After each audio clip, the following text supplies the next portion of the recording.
All right, we're back at Giving Hearts Day headquarters with the governor and the first lady of the great state of North Dakota. Kjersti, how are you? I'm great. Thank you, Scott. What do you like about this day? Well, it's celebrating the great things that North Dakotans do well, generosity and kindness, and that makes it pretty special. Yeah.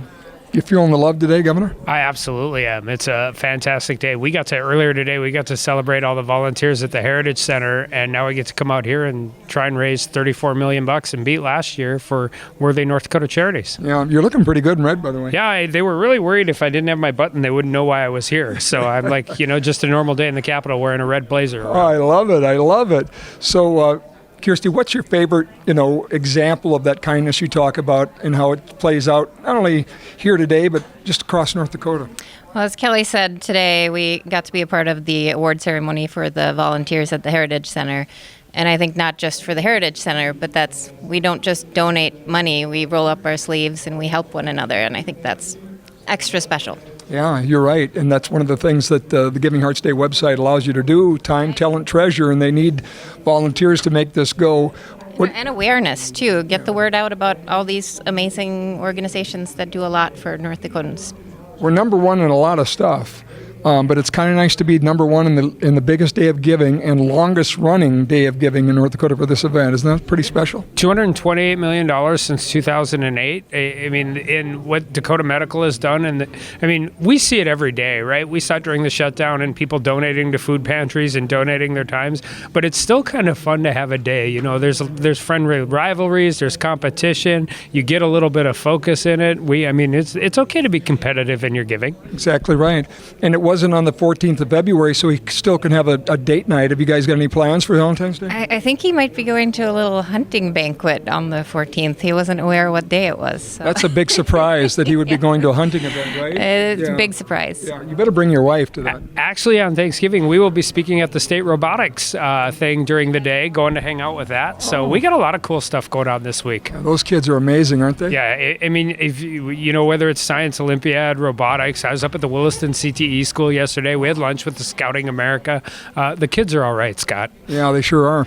And they're a little better off these days because there's a certain governor that signed a law that said, I don't think you need a cell phone in school, right? Not every good policy costs a lot of money. We get more unsolicited positive feedback from the cell phone ban, I think. And I think even the kids like it. They're begrudgingly starting to acknowledge that, it's a little more fun at lunch hour and a little less homework coming home because they get it done during the day.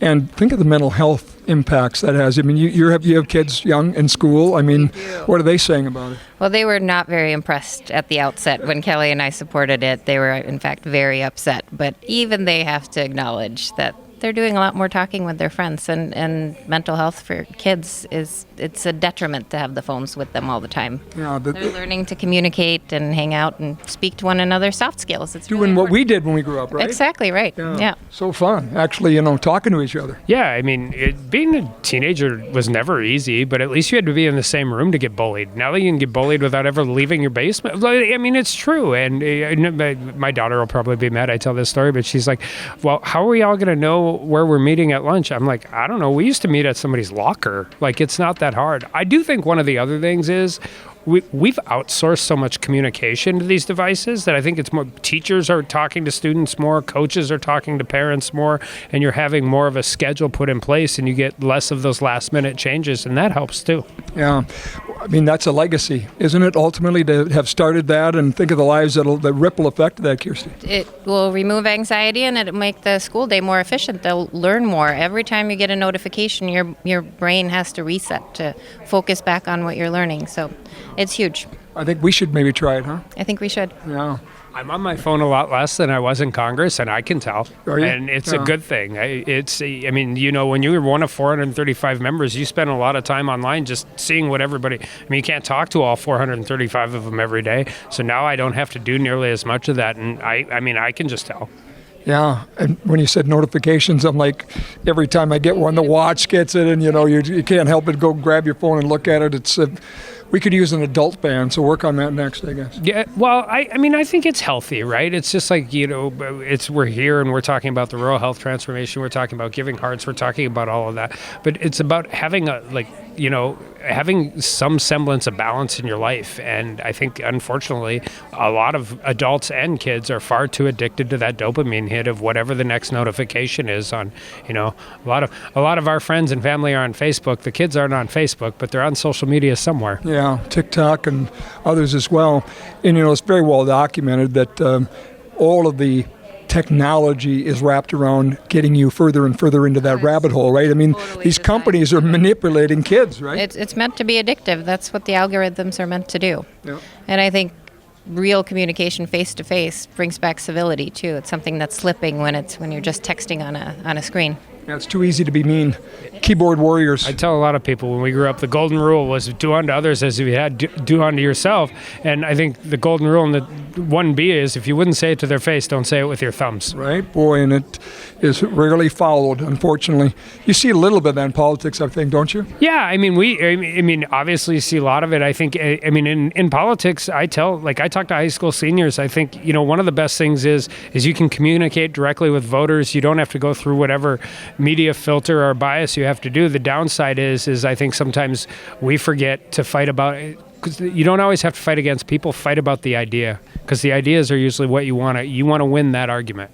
So Dakota Medical Foundation has been led by Pat Traynor for some time, and of course he's been overseeing this, and I was just going to joke about that because I think he has more jobs than Marco Rubio now. What do you got going there? Well, I mean, when we got here and we figured out we needed to take a real revamp of HHS and start looking at it, I could only think of one guy, so we begged, borrowed, and pleaded to get Pat to take a leave of absence from Dakota Medical to come over and help us reevaluate how we do a lot of things over at HHS.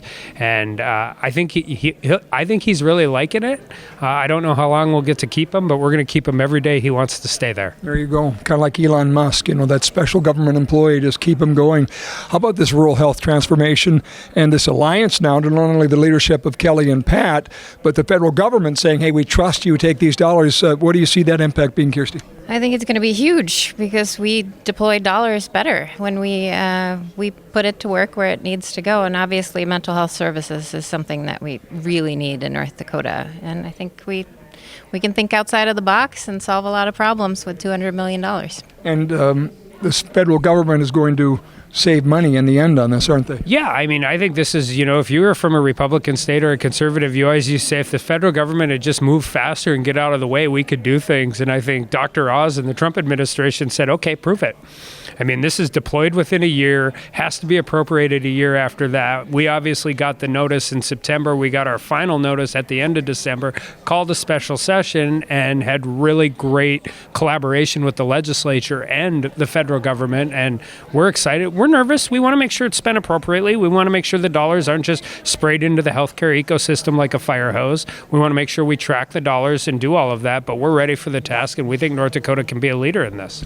When you get home, are you going to open up the laptop and say, okay, how many charities do we want to donate to? How do you guys do it in your family?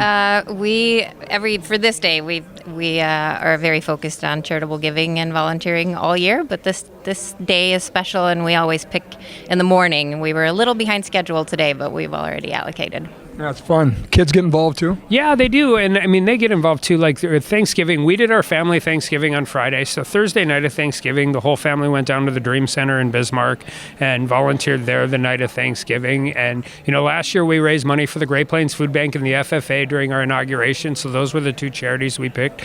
This year we picked the Dream Center and Gigi's Playhouse here in Fargo. We try and really focus on 2 a year and move it around. There's so many great causes, but it's just, it seems during the course of the year, they all have an impact, but we sometimes, just from the nature of this job, we get these personal, just these things that have happened through the course of the year, and we want to make sure, when we were at these places, we don't want them to think we were there for 5 seconds and forgot about them, so we try and stay engaged. There's got to be some of the 600 plus charities that might have something to do to help disadvantaged kids maybe play baseball. Would that be a passion of yours? Yeah, that would be a passion of mine. I've spent a lot of time volunteering and raising money for baseball, and I think the more you can keep a kid involved in competitive athletics and in other activities, the less likelihood you're going to have to deal with the bad side of what can happen growing up. So I think, obviously baseball is a huge thing of mine, but we'll get around to them, I'm sure, eventually. And I heard the folks at Outdoor Adventure Foundation are doing some hunts for veterans and disadvantaged kids, and